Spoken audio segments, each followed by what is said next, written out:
जीत नहीं सकता राम जी। लेकिन मेरा एक प्रश्न है आज आपके सामने। आप 1 घंटे से मुझे पापी पापी कही रहे हैं और आप ही कहते हैं कि मेरे सन्मुख यदि जीव आ जाए तो आने मात्र से उसके अनंत जन्म के पाप जरी के भस्म हो जाते हैं। यदि आपके सामने आने से पाप समाप्त हो जाते हैं तो मैं तो 1 घंटे से आपके सामने पड़ा हुआ हूं। क्या इस बाली का पाप समाप्त नहीं हुआ कि आप मुझे पापी पापी कही रहे हैं? फंसाया भगवान को भगवान की ही बात में। राम जी मुस्कुराए, बोले कोई बात नहीं, कोई बात नहीं, अचल करो तन राखो प्राणा। मेरे रघुनाथ जी तो करुणा के सागर है हो। बोले अच्छा ठीक है बाली, मैं तुमको मरने नहीं दूंगा, प्राण को रोको अपने।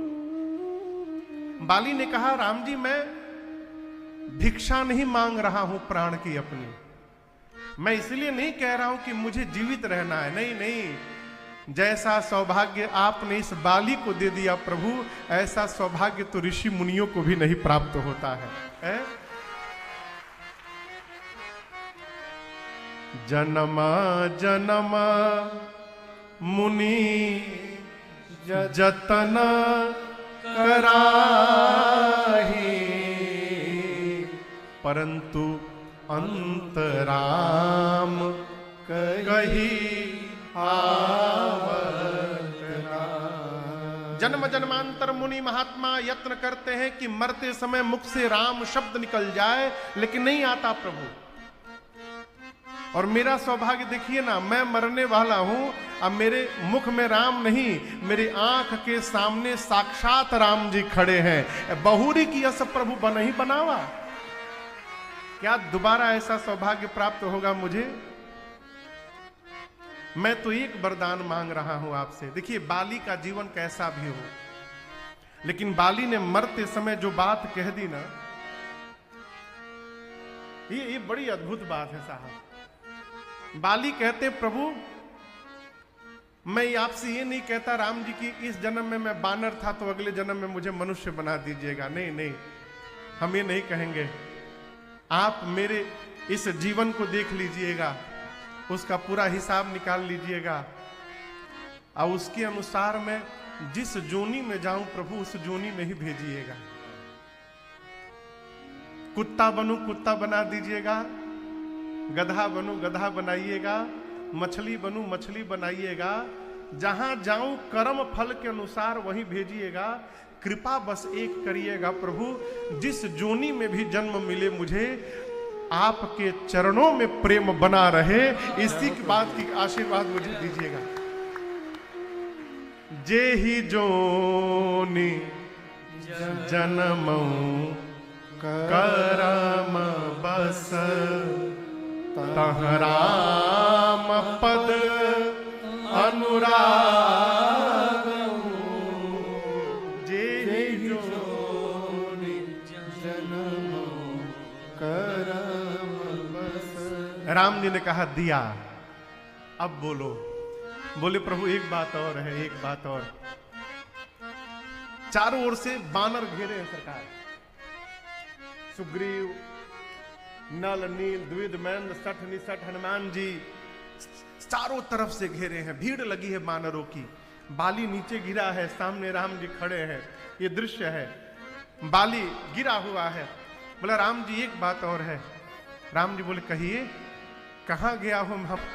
अंगद मम सम बीनाय बल, कल्याण प्रद प्रभु लीजिए। कहा प्रभु ये मेरा पुत्र अंगद है, मेरे समान बलवान है, विनयवान है, शीलवान है। मैंने सुना है आप जिसका बाह पकड़ लेते हैं उसका कल्याण कर देते हैं। मैं इसको नहीं कहूंगा कि ये आपको पकड़े, क्यों? बानर है, बानर का स्वभाव चंचलता से भरा रहता है, अभी पकड़ेगा छोड़ के भाग जाएगा। मैं इसको नहीं बोल रहा हूं, आपसे कह रहा हूं प्रभु, ये हमारा लड़का है। गही बाह सुर नर नाह दास अंगद कीजिए गहिबा सुर नर नाम। बाली ने कहा प्रभु इस अंगद के बाहों को पकड़कर अपना दास बना लीजिए। क्या बना लीजिए? इतना कह के बाली ने प्राण का त्याग किया। अब मैं आपको ले चलता हूं राम राज्याभिषेक के बाद।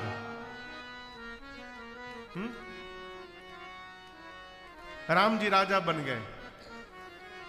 राजा बनने के बाद 6 महीने तक सारे कपि अयोध्या में ही रुके रहे। सारे मतलब जो जो साथ में गए थे, अंगद जी, सुग्रीव जी, नल नील द्विविध महेंद्र सठ निसठ, हनुमान जी महाराज, विभीषण जी और निषाद राज गुह, जामवंत जी, ये सब लोग राम जी के राजा बनने के बाद 6 महीने तक अयोध्या में रहे। 6 महीने बाद दरबार में एक दिन राम जी सबको बुलाए, सबकी प्रशंसा किए। राम जी कहते हैं एक बात मैं कहना चाहता हूं, ये मेरी अर्धांगिनी है सीता जी, ये मेरा परिवार है, ये मेरा घर, ये मेरी प्रजा, ये मेरी सत्ता, ये मेरा शरीर, ये सब मुझे प्रिय हैं। परंतु कपियों से राम जी कहते हैं कि ये सब मुझे प्रिय हैं, लेकिन उतने प्रिय नहीं हैं जितने आप लोग हमको प्रिय हैं। ये राम जी कहते हैं। सबको भगवान एक एक माला पहना करके विदा कर रहे हैं। किसी को राम जी पहनाए, किसी को लक्ष्मण जी पहनाए, किसी को भरत भैया पहनाए। सब लोग बारी बारी से उठ के आ रहे हैं, राम जी को प्रणाम करते हैं, भगवान माला पहनाकर विदा करते हैं। गोस्वामी जी कहते हैं अंगद बैठ रहा नहीं डोला। अंगद जी जहां बैठे थे वहां से उठे नहीं। सब माला पहन के जाने के लिए तैयार है, अंगद उठ नहीं रहे। राम जी बोले अंगद क्या हुआ बाबू? अंगद ने हाथ जोड़कर कहा प्रभु हमको न भेजिए नाथ, हम तो यहीं रहेंगे, आप जो काम कहिएगा हम कर देंगे।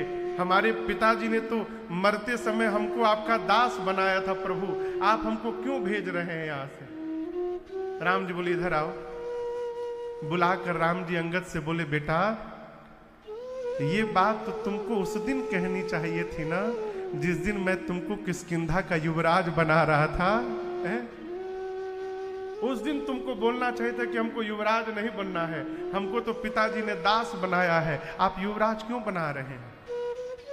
उस दिन यदि तुम कुछ नहीं बोले तो तुमको जाना पड़ेगा, तुम रुक नहीं सकते हो। प्रभु ने अंगद को बरबस विदा किया। हनुमान जी भी गए। जैसे मान लीजिए यहां है, यहां से भगवान विदा किए, जहां पर वो मोड़ है, जहां पर चंद्रलोक हॉस्पिटल है, मोड़ के पास उतना दूर गंगा धाम के आगे, हाँ, जहां से दाहिने मुड़ते वहां चंद्रलोक हॉस्पिटल है बाएं साइड में, हाँ, वहां रोज जाके गाड़ी खड़ी होती तो हम पढ़ते हैं। हाँ, तो उतना दूर जाने के बाद अब वस्तुतः हनुमान जी सुग्रीव के सेवक हैं मूल रूप से देखा जाए तो। उतना दूर जाने के बाद हनुमान जी सुग्रीव जी से बोले कि प्रभु एक बात कहनी थी, यदि आज्ञा होती तो मैं कुछ दिन राम जी की सेवा करके आता, मेरा भी जीवन धन्य हो जाता। तो सुग्रीव बोले ठीक है जाओ सेवा करो। अब दर्शन करिए, कोई नहीं रुक रहा है तो कोई बात नहीं, लेकिन यदि एक लोग रुक जाते हैं तो बाकी के लोग परेशान हो जाते। बताओ वो रुक गया, हमको जाना पड़ रहा है। अंगद देखे हनुमान जी रुक गए, अंगद परेशान हो गए। कहो दौड़ कर आए हनुमान जी के पास, बोले हनुमान जी आप वहीं रहेंगे? बोले हाँ प्रभु के पास रहेंगे। बोले हमारी एक प्रार्थना है। हनुमान जी कहिए। तो अंगद जी कहते हैं, क्या कहते हैं? कहेऊ दंडवत से। हनुमान जी राम जी से मेरा दंडवत कहिएगा। तुम ही कहूं कर जो, हाथ जोड़ कर कह रहा हूं हनुमान जी, आप जा करके राम जी से हमारा दंडवत करिएगा और बार बार रघुनायक ही सुरति कराए हो। और हे हनुमान जी आप राम जी के साथ बैठिएगा, जब जब युद्ध की चर्चा होगी ना तो राम जी के सामने मेरा नाम ले लिया करिएगा कि प्रभु अंगद भी खूब बहुत बढ़िया लड़ा था युद्ध में। बार बार मेरी याद दिलाते रहिएगा राम जी को। आप लोग भी ये दोहा याद कर लीजिए और हनुमान जी से बार बार रोज कहिए, हनुमान जी आप तो प्रभु की सेवा में ही रहते हैं, कबो हमारो नाम भगवान के सामने ले लिया करिएगा कि भगवान हमको याद कर लेंगे। बार बार रघुनायक ही सुरति कराए। हमारे गायत्री चचा गाते थे, अरे कहिया मुँह खड़िए हो खबरिया राजा राम जी से। साधक हनुमान जी से प्रार्थना करता है, जीवन में सबसे बड़ी पूंजी जानते हैं क्या है? भगवत सुधि बनी रहे, भगवान की याद बनी रहे। याद को उल्टा करिएगा तो क्या होगा? हाँ, दया। जब हम भगवान को याद करेंगे तो भगवान हमारे पर दया करेंगे। याद करिए।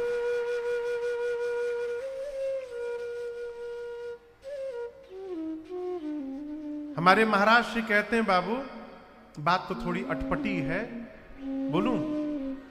कहते हैं बाबू, जीवन में जब तक दुख नहीं होता तब तक भगवान याद नहीं आते। इसलिए भगवान से प्रार्थना करते रहना कि हे प्रभु जीवन में थोड़ा अभाव बना के रखिएगा। क्यों? जब तक अभाव रहता है तब तक भगवान को याद करने का स्वभाव बना रहता है। अभाव में तो भगवान याद आवत है, कहां भगवान याद आते हैं? हमारे पूज्यपाद गुरुदेव भगवान गाते हैं, दुखों से अगर चोट खाई न होती तो तुम्हारी प्रभु याद आई न होती। अच्छा गा दो, बजा दो। दुखों से अगर चोट खाई न होती, दुखों से अगर चोट खाई न होती, तुम्हारी प्रभु याद आई न होती। दुखों से अगर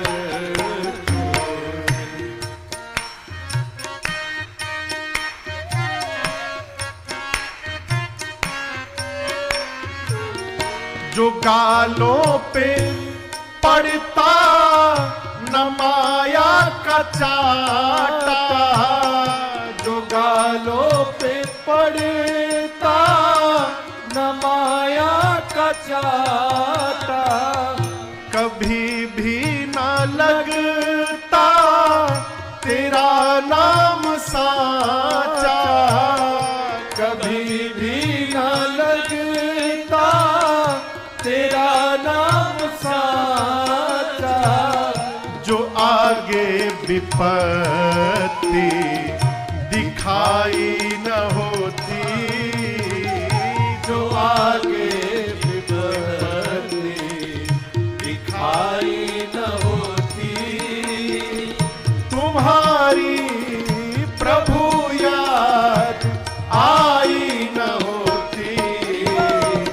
दुखों से अगर चोट आई न होती, दुखों से अगर चोट आई न होती, तुम्हारी प्रभु याद आई न होती।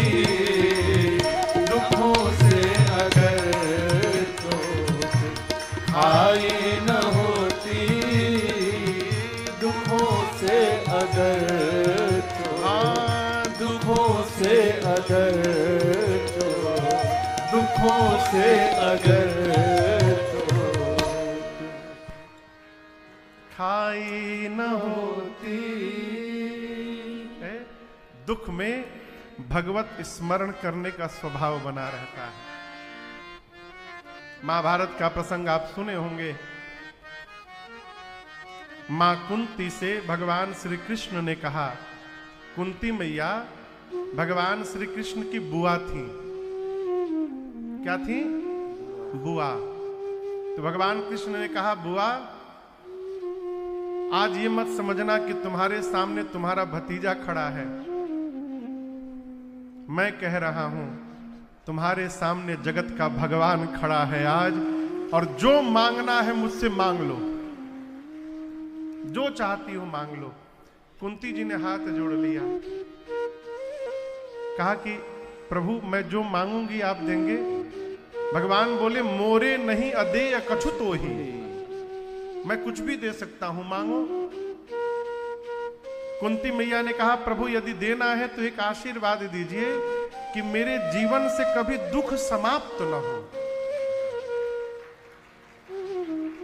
भगवान बोले, क्या यही चाहिए? कुंती मैया ने कहा, प्रभु बस यही चाहिए। भगवान ने कहा, दिया, लेकिन बुआ ये बताओ आपने ये क्यों मांगा?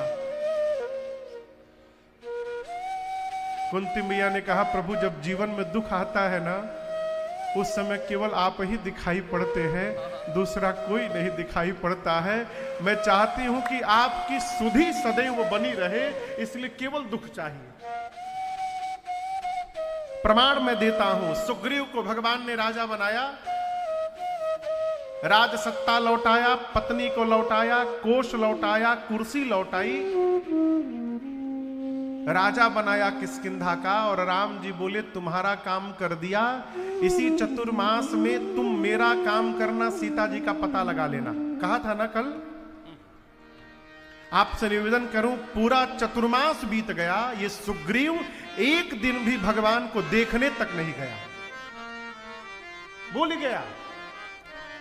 जिस भगवान से सर्वस्व प्राप्त हुआ उसी भगवान को भूल गया। चतुर्मास के बाद राम जी को आया क्रोध, भगवान निकाले बाण, अब बोले कि जेहि सर हतो, जेहि सायक मारा मैं बाली, तेहि सर हतो मूढ़ कह काली। जिस बाण से मारा था मैंने सुग्रीव को, उसी बाण से मारूंगा कल मैं बाली को, सुग्रीव को मारूंगा जिस बाण से बाली को मारा था। कब मारूंगा? ये तो इसका सीधा अर्थ है। राम जी कहते हैं कि जिस बाण से मैंने बाली को मारा था, तेही सर हतो मूढ़ कह काली, उसी बाण से कल मारूंगा सुग्रीव को। ये सीधा अर्थ है, लेकिन यहां एक विशेष अर्थ है। भगवान कहते हैं ये वही बाण है लक्ष्मण जिससे मैंने बाली को मारा था। यदि इसी बाण से कल मैं सुग्रीव को मार दूं तो मूढ़ कह काली, कल ये दुनिया मुझे मूढ़ कहेगी, क्योंकि सुग्रीव मेरा सखा है। सखा बना करके मैं कैसे मार सकता हूं किसी को? इसका गूढ़ अर्थ है। लक्ष्मण जी कहे, भैया आप रहने दीजिए, कल वल नहीं, मैं आज ही जाता हूं, मार के चला आता हूं। भगवान ने कहा, मारिएगा मत। क्यों? तात सखा सुग्रीव, कैसा भी है तो मेरा सखा है। ये जो मेरे चाचा जी है ना, इनका वाक्य है, मुझसे बहुत पहले बार बार कहते थे बाबू, जीवन में किसी से संबंध बनाने के पहले विचार करना चाहिए कि वह आदमी संबंध बनाने लायक है कि नहीं है। एक बार संबंध बन गया ना, फिर विचार करने का काम समाप्त करिए, अपनी ओर से जीवन भर संबंध का निर्वाह करते रहिए, ये धर्म कहता है।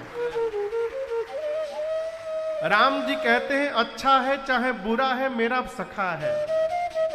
इसलिए लक्ष्मण मारिएगा मत उसको, सुग्रीव को पकड़ करके ले आइए बस।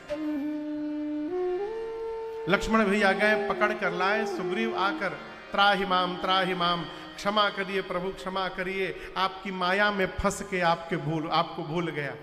भगवान बोले कोई बात नहीं, सीता जी का पता लगाओ। सुग्रीव जी ने कपियों को बुलाया, बुलाकर कहा पूरब जाइए, पश्चिम जाइए, उत्तर जाइए, सीता जी का पता लगाइए। 1 महीने में लौट करके वापस आना है, टाइम बाउंड किया। ये नहीं कि पता लगाने गए फिर आप लोगों का पता लगाना पड़े। अब हमको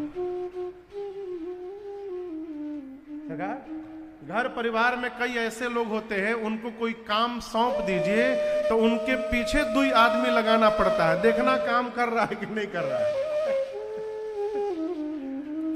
सुग्रीव जी ने कहा कि जाना है और 1 महीने में रिटर्निंग है, वापस आना है। दूसरी बात ये नहीं कि गए 1 महीना पार्टी मना के चल आए और आके बोल दिए नहीं मिली, यही सब चलबे ना खाने। जाकर आना है तो पता लगा कर ही आना है।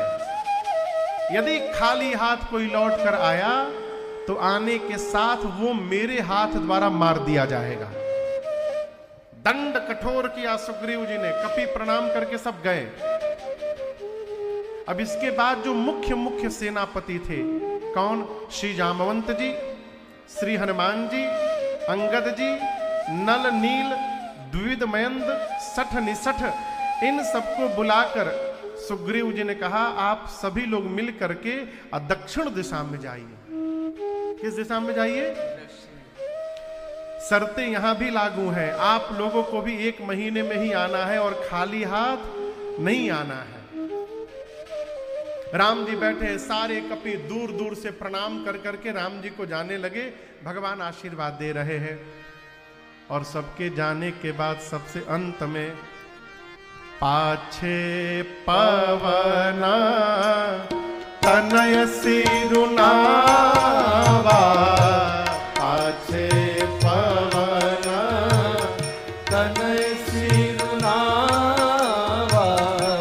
जानी काज प्रभु निकट बुलावा, जाने काज प्रभु निकट बुलावा, परसा से ससरो रूह पानी, परसा से ससरो रूह पानी, करमुद्रिका दीन जन जानी, करमुद्रिका दीन जन जानी, बोले बहु प्रकार सीतहि समझाए हो, बहु प्रकार सीतहि समझाए हो,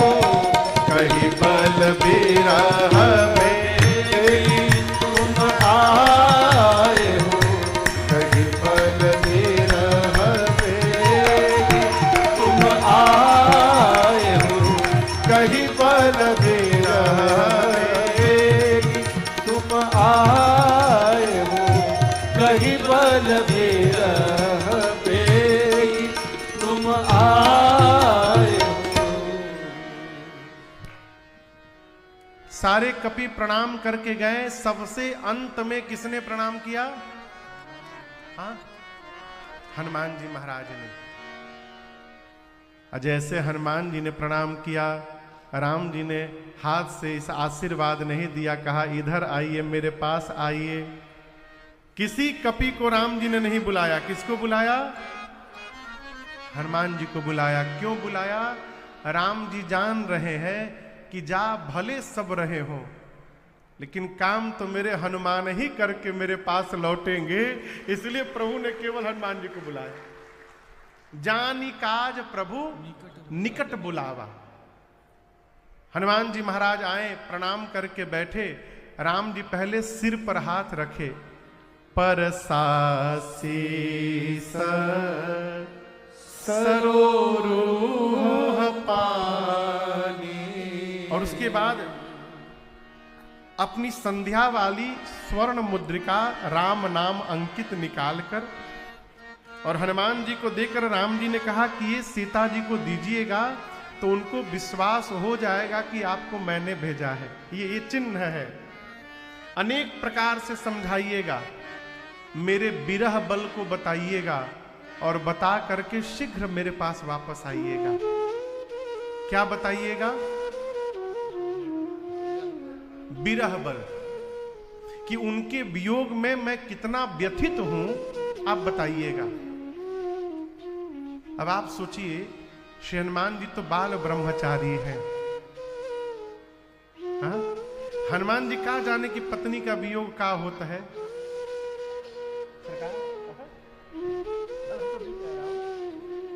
श्री हनुमान जी महाराज कहा जाने की पत्नी का वियोग क्या होता है? और राम जी ये भी नहीं बोले कि ये वाक्य बोलिएगा, केवल इतना बोले मेरा विरह बता करके आइएगा। हनुमान जी कैसे बताएंगे? कितना कठिन काम भगवान ने सौंप दिया उनको। लेकिन यहां समझिएगा, हनुमान जी ही बता पाएंगे। क्यों? आपके बारे में ठीक से वही बता सकता है जिसका शरीर आपके पास नहीं रहता हो, जिसका मन आपके पास रहता हो, वो आपके विषय में सब बता सकता है। और श्री हनुमान जी तो राम जी में ही रहते हैं। इसलिए प्रभु ने कहा, कही बल बिरह बेग तुम आए। हनुमान जी महाराज प्रणाम करके कपियों को लेकर गए, एक पर्वत की गुफा में गए। वहां एक तपस्विनी मिली जिनका नाम था स्वयं प्रभा जी। स्वयं प्रभा जी ने अपने तपस्या के बल से सभी कपियों को समुद्र के किनारे भेज दिया। समुद्र तट पर जाने के साथ ही अंगद रोने लगे। क्यों रोने लगे? अब क्या करें? आगे पानी है, आगे जाएंगे तो पानी में डूब के मर जाएंगे, रास्ता खत्म। पीछे बिना पता लगाए जाएंगे तो कौन मारेगा? कौन मारेगा? सुग्रीव। आगे डूब के मरेंगे, पीछे सुग्रीव मारेंगे। थोड़ी देर रोने के बाद अंगद ने डिसाइड किया, न डूब के मरेंगे न सुग्रीव से मरेंगे। जब तक सीता जी नहीं मिल जाती हम लोग यहीं बैठे रहेंगे, यहां से जाएंगे ही नहीं कहीं। सारे कपियों को लेकर अंगद बैठ गए। जामवंत जी लगे समझाने, अंगद जी आप व्यर्थ में चिंतित हैं। निज इच्छा प्रभु अवतरई, सुर मही गोद्विज लाग। अंगद जी, राम जी प्रभु हैं, भगवान हैं, अपनी इच्छा से अवतार लिए हैं। ये सब राम जी की लीला चल रही है। हम आप कुछ करने कराने वाले नहीं हैं, सब राम जी ही करने कराने वाले हैं। हम आप तो केवल निमित्त मात्र हैं। इसलिए उदास मत होइए, कोई ना कोई मार्ग अवश्य मिलेगा। यहां पर कौन समझा रहा था? जामवंत जी। जामवंत जी किसको? अंगद जी को। हम इसलिए पूछे कि हनुमान जी न बोल दे। अंगद जी को समझाया जामवंत जी ने। और जहां समझा रहे थे समुद्र के किनारे बालू पर, वहीं पीछे पहाड़ था और पहाड़ के ऊपर एक कंदरा में जटायु के एक भाई हैं जिनका नाम है संपाति। क्या नाम है? संपाति। वो बैठे थे और वो पूरी बात सुन लिए। नीचे निकलकर देखे इतने सारे बानर एक साथ आ गए। संपाति जी की कहानी ये है कि एक बार जटायु और संपाति दोनों सूर्य की ओर दौड़ने लगे। जब तेज किरण से पंख जलने लगा तो जटायु तो नीचे आ गए, लेकिन संपाति और अभिमान के कारण और पास गए और इनके दोनों पंख जल गए। संपाति के पंख जल गए तो नीचे धरती पर गिरे। तब एक चंद्रमा नाम के मुनि ने कहा था, त्रेता में राम जी के दूत जब सीता जी का पता लगाने जाएंगे और जैसे आपको दूतों का परिचय मिलेगा, संपाति आपके शरीर में नया पंख निकल आएगा। अभी संपाति को परिचय नहीं मिला कि ये वही दूत हैं। ये देखे इतने सारे बानर, मन में सोचे पंख नहीं है तो कहीं जा नहीं पाता हूं, कई दिनों से भूखा हूं। ब्रह्मा जी ने एक साथ इतने बानरों को भेज दिया। धन्यवाद ब्रह्मा जी, आज सबको खा जाऊंगा। अंगद सुने तो बोले, ब्रह्मा जी आप बड़े दयालु हैं। अभी हम लोगों ने निर्णय किया कि ना आगे डूब के मरेंगे न पीछे सुग्रीव के हाथ से मरेंगे, तब तक आपने यही मारने की व्यवस्था कर दी पूरी। एक ये गिद्ध है जो हम लोगों को खाने की बात करते हैं। एक जटायु जी महाराज गिद्ध थे जिन्होंने राम कार्य में अपने प्राण की आहुति दे डाली। संपाति सुने जटायु क्या हो गया मेरे भाई को। जामवंत जी ने पूरी बात सुनाई। संपाति समुद्र के किनारे कपियों के साथ गए, जल लेकर अपने भाई को तिलांजलि दी है, अपनी कहानी सुनाई। जामवंत जी बोले संपाति जी हम लोग वही राम जी के दूत हैं, सीता जी को ढूंढने जा रहे हैं। जैसे परिचय मिला संपाति के शरीर में नया पंख निकल गया। पंख फुला के संपाति नाचने लगे वहां पर। जब नाच लिए तो जामवंत जी ने कहा कि आपका काम हो गया ना, पंख मिल गया ना। हमने सुना है गिद्ध बहुत दूर तक देखता है, तनिक देखिए ना कहीं सीता जी दिखाई दे रही हैं। संपाति जी बोले मैं रोज देखता हूं। बोले क्या? मैं देखा हूं तुम नाही गिद्धहि दृष्टि अपार। मैं नित्य देखता हूं इस समुद्र की ओर। 100 योजन दूर समुद्र में त्रिकूट पर्वत है जिस पर लंका नगरी है। लंका नगरी में वो देखिए अशोक वाटिका है। उस अशोक वाटिका में वो एक अशोक के वृक्ष के नीचे वो सीता जी बैठी है, दिखाई पड़ गई मुझे सीता जी बैठी है वहां पर।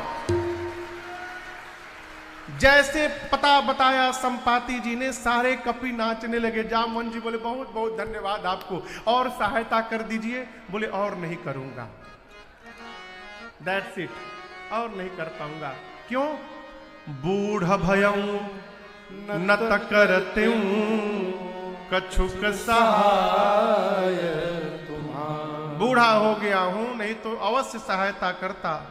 लेकिन एक बात बताऊं, एक सहायता और कर सकता हूं। जामवंत जी बोले कौन सी सहायता?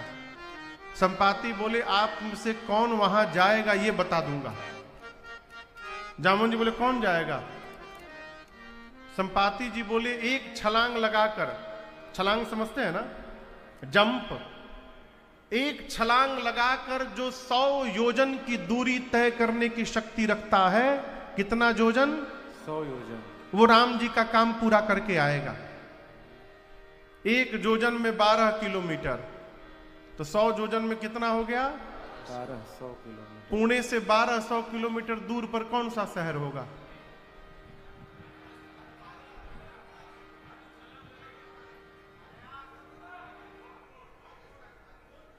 जोधपुर। इसीलिए सरकार आए हैं ना वहां से 100 योजन की दूरी तय करके।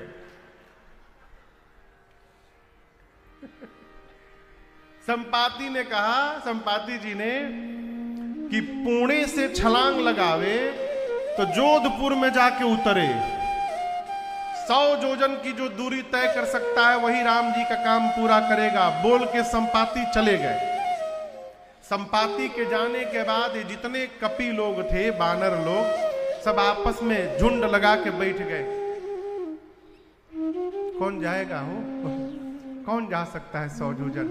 एक कपि ने कहा कि जामवंत जी हम तो एक बार 20 योजन चले गए थे। कितना?